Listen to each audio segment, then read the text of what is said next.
Fala pessoal, aqui é o professor Josimar Santos. Vamos para mais uma aula de trigonometria na circunferência. Nessa aula, pessoal, vamos aprender como fazer a redução de um arco que está no segundo quadrante para um arco que está no primeiro quadrante, tá bom? Então, e qual é o propósito da gente fazer essa redução? Observe que aqui nós temos o valor. Eu quero saber qual é o valor do seno de 120 graus. Eu quero saber o cosseno de 150 graus. E eu quero saber o cosseno, por exemplo, de 135 graus. Lembre que nós, temos aquela tabelazinha que nos permite a gente o seno e o cosseno, por exemplo, dos ângulos notáveis, que é os ângulos de 30 graus, 45 graus e 60 graus. Além dos arcos que estão nos eixos, como nós falamos na aula anterior, né? Nós já sabemos qual é o valor do seno e do cosseno de 0 grau, de 90 graus, de 180 graus, 270 graus e 360 graus. Mas nós não temos nenhuma informação para o seno de 120 graus. Ou seja, para um arco que está no segundo quadrante. Eu estou usando esses arcos aqui porque eles são arcos estratégicos, mas para qualquer outro arco, né, que a gente pega aqui no segundo quadrante, como é que a gente vai fazer para descobrir o seno desse arco? E o cosseno desse arco também. Então a ideia ela é bem simples, tá bom? Então o que a gente vai fazer? Vou tentar justificar para vocês aqui de uma maneira bem tranquila. Olha só. Aqui está marcado o arco, tá? Que mede 120 graus. Então, o que a gente vai fazer é o seguinte: eu vou traçar uma reta do ponto onde está o arco que mede 120 graus e vou traçar essa reta de modo que ela seja paralela ao eixo X, tá certo? Então, eu vou traçar essa reta aqui, ó. Então, observe que ela vai tocar num ponto aqui no primeiro quadrante. Esse pontinho aqui, ó, certo? E o que a gente vai fazer? Olha só, eu vou traçar aqui também uma reta da origem, tá? E vou conectar a esse ponto aqui. Também vou fazer o seguinte, olha só. Já observe que por construção, esse segmento aqui, ó, de preto, ele é igual a 1, já que eu estou na circunferência trigonométrica. Esse aqui de azul também é igual a 1, tá? Aí eu vou fazer uma projeção ortogonal, olha só. Fazer uma projeção ortogonal, certo? Observe que aqui vai formar um triângulo retângulo. Se eu fizer a projeção ortogonal também aqui, ó, nesse outro ponto, nós vamos obter um outro triângulo retângulo, certo? O que nós temos aqui mais ainda?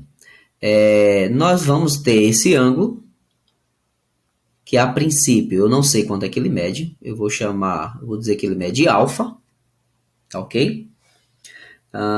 O que a gente tem mais? Um outro ponto aqui, olha só. Nós sabemos que esse ângulo aqui, que é do arco que vai daqui, ó, do ponto A até esse ponto que está aos 120 graus, a gente vai ter, ó, esse arco maior. Esse arco maior aqui, tá? Esse arco maior, ele é 120 graus, tá? Para fechar a metade da circunferência, eu tenho esse ângulo aqui. Ora, se daqui para cá é 120 graus, para fechar a metade da circunferência, nós vamos perceber que esse arco aqui é quanto? 60 graus, tá? Esse ângulo aqui mede 60 graus, ok? E aí, nós vamos... A pergunta é, qual é o valor desse ângulo alfa? A resposta para isso é que esse alfa, ele é igual justamente a quê?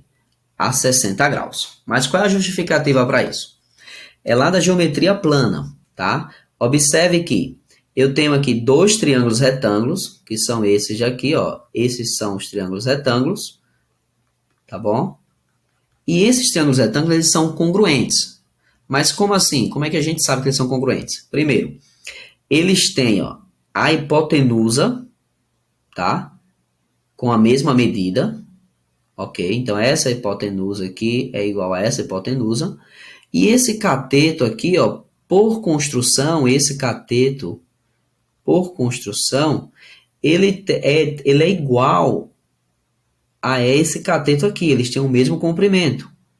Então, tem um caso de congruência que envolve triângulos retângulos na geometria plana, que diz que se dois triângulos retângulos têm ordenadamente hipotenusa e catetos congruentes, ou seja, de mesma medida, esses triângulos eles são o quê? Congruentes. E se eles são congruentes, né, decorre da congruência que esse ângulo aqui ele é igual a esse ângulo alfa, ou seja, o alfa ele é igual a 60 graus.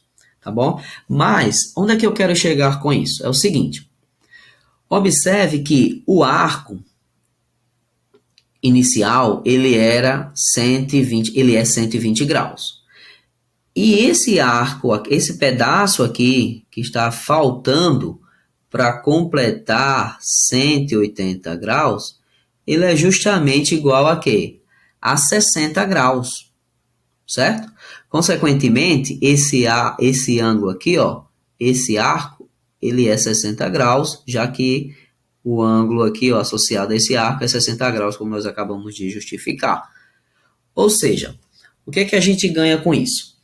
É que toda vez que um arco estiver no segundo quadrante, como o caso do 120, ou 150, ou 135, né, a gente vai olhar para um arco que está no primeiro quadrante.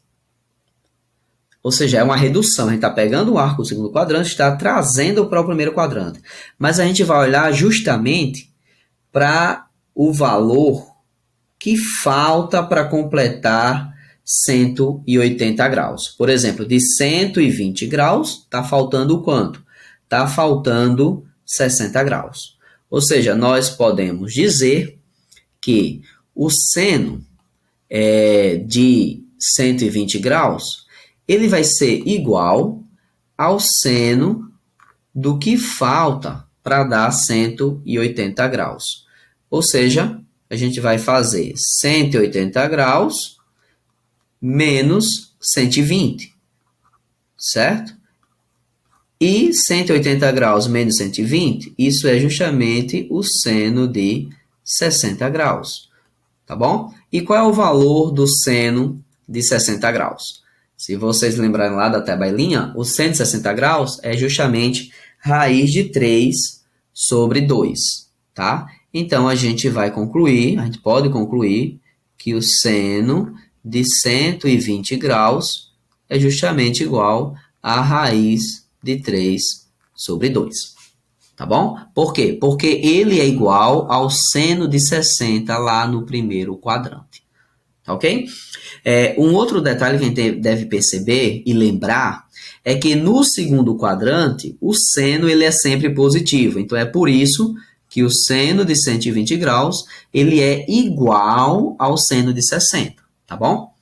Vamos seguir a mesma ideia e determinar o cosseno de 150.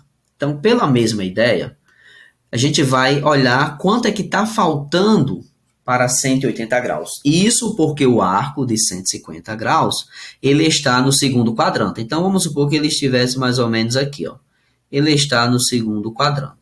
Então, se ele está no segundo quadrante, eu vou olhar quanto é que falta para 180 graus. E para a gente saber quanto é que está faltando, é só fazer 180 graus menos 150 graus. Ou seja, está faltando quanto? 30. Só que tem um detalhe. No segundo quadrante, nós sabemos que o cosseno ele é negativo.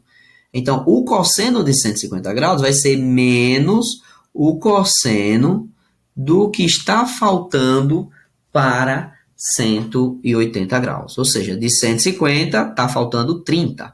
Então, vai ser menos o cosseno de 30 graus. E qual é o valor do cosseno de 30 graus? O cosseno de 30 graus, ele é raiz de 3 sobre 2, né? Então, vai ficar menos raiz de 3 sobre 2, tá ok? E aí, pessoal, vocês vão usar essa mesma ideia para determinar o seno, o cosseno ou a tangente, que a gente vai estudar mais à frente, de qualquer arco que estiver no segundo quadrante, usando essa ideia, tá? Associando ao que está faltando para completar 180 graus. Então, de maneira geral, a gente pode dizer que o seno de um arco que mede alfa, onde esse alfa está no segundo quadrante, ele vai ser igual ao seno de 180 graus menos o valor desse alfa. Lembrando, esse alfa tem que pertencer ao segundo quadrante, tá bom? E para o cosseno desse alfa vai ser justamente menos, porque no segundo quadrante o cosseno é negativo, então menos o cosseno de 180 graus menos alfa. Tá ok, pessoal? Então, aqui eu estou usando apenas em graus, tá? Mas a gente pode obter uma relação equivalente se no lugar do 180 eu colocar π radiano, caso a medida do arco esteja em radiano. E aí fica como exercício aí para vocês tentarem determinar o cosseno aí de 135 graus e deixa nos comentários aí caso vocês consigam, tá bom? Valeu, pessoal, e até a próxima. Muito obrigado.